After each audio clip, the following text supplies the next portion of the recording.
सो ये case study class 10th CBSE board 23-24 के paper में आई हुई है एंड इसमें लिखा है rectangular floor area can be completely tiled with 200 square tiles. If the length of each tile is increased by 1 unit, it would take only 128 tiles to cover the floor. Assuming the original length of the each side of the tile be x units, make a quadratic equation from the above information. Write the corresponding quadratic equation in standard form. तो इसको पढ़ने के बाद I can realize that this case study is from quadratic equations.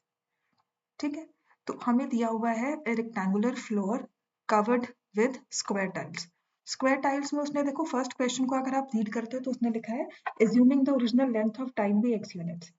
तो ये x units की tile हमने यहाँ पे स्क्वायर फ्लोर में लगाई है, तो ऐसे रेक्टेंगुलर फ्लोर में हम फिक्स करते जा रहे हैं और कितनी टाइल्स हमने फिक्स की 200. अब इसी केस में अगर हमने स्क्वायर की टाइल को x+1 कर दिया, थोड़ी सी बड़ी होगी स्क्वायर की टाइल, तो अगर हम अब इस रेक्टेंगुलर फ्लोर में फिक्स करते हैं तो हमारे पास 128 टाइल्स हो जाएंगे, चाहिए होंगी. तो दोनों ही केसेस में हमारा जो एरिया है फ्लोर का वो दोनों ही केसेस में सेम है. तो बस इसी इंफॉर्मेशन के साथ मुझे क्वाड्रेटिक इक्वेशन फॉर्म करनी है फॉर द गिवन सिचुएशन. तो अब इस इंफॉर्मेशन के साथ मैं क्वेश्चन कैसे फॉर्म करती हूँ. देखो, एक जो एरिया की बात करें ना कि एरिया फिक्स सेम रहेगा हमारी टाइल हमारे फ्लोर का, तो एक टाइल का एरिया है x² और ऐसी 200 टाइल्स हम लगा रहे हैं, तो area of the rectangular floor is 200x².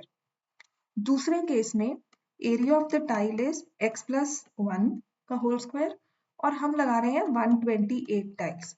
तो दोनों ही एरिया ऑफ रेक्टेंगल है. इस केस में 200 इंटू x² और इस केस में 128 इंटू x+1 का होल स्क्वायर. तो यहाँ पे हमें लिखा है make a quadratic equation from the above equation. तो this is my answer for the first part. हम कहेंगे because in both the cases area of the floor is same. अब सेकंड पार्ट में कहा है write the equation in corresponding in standard form. तो standard form का मतलब है कि मैंने इसको ओपन किया और स्टैंडर्ड फॉर्म कौन सी होती है, ये वाली ax² plus bx plus c. इस फॉर्म में मैंने अपनी इक्वेशन को लिखना है. तो 128 यहाँ पे मैं x+1 का होल स्क्वायर ओपन कर लूंगी, x² plus 1 plus 2x. So this is 200x² 128x² plus 128 plus 256x, bringing all the terms together. तो 200x² minus 128x² minus 128 minus 256x equal to 0. अब सब्ट्रैक्ट करोगे तो ये आ जाएगा 72x². x की term को इन बिटवीन लेकर आ गई माइनस 256x और यहाँ से माइनस 128 इक्वल टू 0. अब इसमें से मैंने 8 कॉमन लिया है, तो ये आ गया 9x² माइनस 32x माइनस, जब इसको सब करोगे तो आ जाएगा 1 देन 60 इक्वल्स टू 0. ठीक है, तो 8 हमारा डिवाइड हो गया. तो हमारे सेकेंड पार्ट का आंसर आ गया इन स्टैंडर्ड फॉर्म. पहले x² की टर्म, फिर x की टर्म और फिर कांस्टेंट टर्म इक्वल टू 0. तो this is my second answer. तो अब इसमें थर्ड का जो पार्ट है ना a और b जो और पार्ट है वो कहता है, जैसे यहाँ पे लिखा है ना find the value of x by factorisation, तो जो और पार्ट है ना उसने कहा है बाय क्वाड्रेटिक फॉर्मूला. तो जैसे मर्जी करेंगे, मैं दोनों पार्ट्स करके दिखाऊंगी. तो अगर थर्ड पार्ट में I need to solve it through factorisation, तो मैं कैसे करती हूँ उसको. ठीक है, तो मेरे पास है ये 9x² minus 32x minus 16 equal to 0. तो 16 और 9 को जब मल्टीप्लाई करते हैं तो आता है 144. So we need factors of 144. तो 12 इंटू 12 होता है, 12 इंटू 3 इंटू 4. तो अगर आप देखो चेक करोगे तो मेरे पास आ गया 9x² minus 36x plus 4x minus 16 equal to 0. Factorization is a matter of practice. So the question has given you option to either solve it through factorization or discriminant method. तो आपकी मर्जी है. तो 9x plus 4 x minus 4 equal to 0. So either 9x plus 4 equal to 0 or x minus 4 equal to 0. तो अगर हम देखो अब सॉल्व करते हैं यहाँ से, तो x की वैल्यू देखो आ जाएगी यहाँ से, x की वैल्यू विल बी -4/9. यहाँ पे x की value 4. Now since it's a side of the square, तो rejected, x can not be negative, ये रिजेक्टेड हो गया। सो मेरा थर्ड पार्ट का है आंसर, बिकॉज मुझे x की वैल्यू निकालना है, तो आई विल से 4, राइट। तो मेरे पास आ गया 4। अब इसी क्वेश्चन को अगर मुझे डिस्क्रिमिनेंट मेथड के साथ करना है तो प्लीज नोट कर लो स्टेप्स क्या है, बिकॉज 2 मार्क्स का क्वेश्चन है। तो सबसे पहले तो I will find d is equal to b square minus 4ac।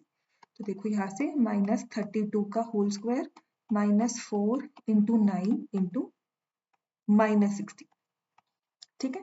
तो 32 का स्क्वायर होता है -32 है तो प्लस ही हो जाएगा -1296। यहाँ पर आप इसको मल्टीप्लाई करोगे तो 16 9 का 144 इंटू 4 करोगे, सॉरी यहाँ पर 32 का स्क्वायर है 36 का नहीं, तो 32 का स्क्वायर हो जाएगा मेरे लिए 1024। यहाँ पे 2 नेगेटिव्स है, it will make a plus. तो 144 को जब हम मल्टीप्लाई बाय 4 करते हैं तो ये आ जाएगा 576, मल्टीप्लाई करेंगे 576 ऐड कर देंगे आप, तो ये आंसर आ गया 1600। तो डी हमारे पास आ गया 1600।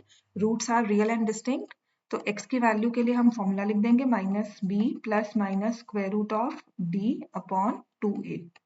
तो यहाँ से देखो minus of -32 plus minus square root of 1600, 2a का मतलब है 2 इंटू 9।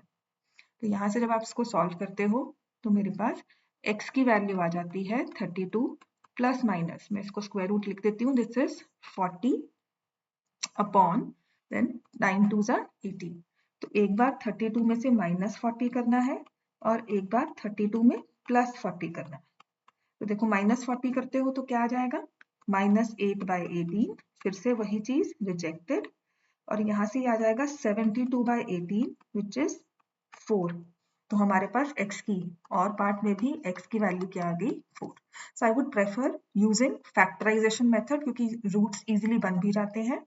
लेकिन अगर आप फिर भी डिस्क्रिमिनेंट से करने वाले प्रेफर करते हो तो you can solve it using discriminant method. तो यहाँ पे x की वैल्यू को रिजेक्ट करना है, x की वैल्यू 4 आ जाएगी। And this was the case study in 2023-24 paper, ये एक्चुअल बोर्ड पेपर में है। तो यू कैन सी अगर क्वेश्चन समझ नहीं आता है तो try reading it through and then you will understand कि ये क्वाड्रेटिक इक्वेशन से बना।